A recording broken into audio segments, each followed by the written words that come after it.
صلى عليك الله يا خير الورى تعداد ما هل الغمام وما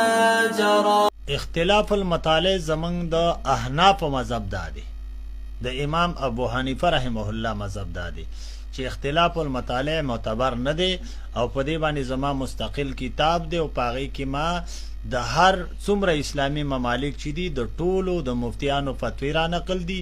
خاص کر زمنګ د علماء دیوبند او څومره چې نور علما دي د پاکستان کې دا کوړی خټک د علماء فتوی هغه ټول ما په هغه کتاب کې را نقل کړی دي. دا هغه کتاب نوم دی اتحاد الامت. حاجی طالب جان سے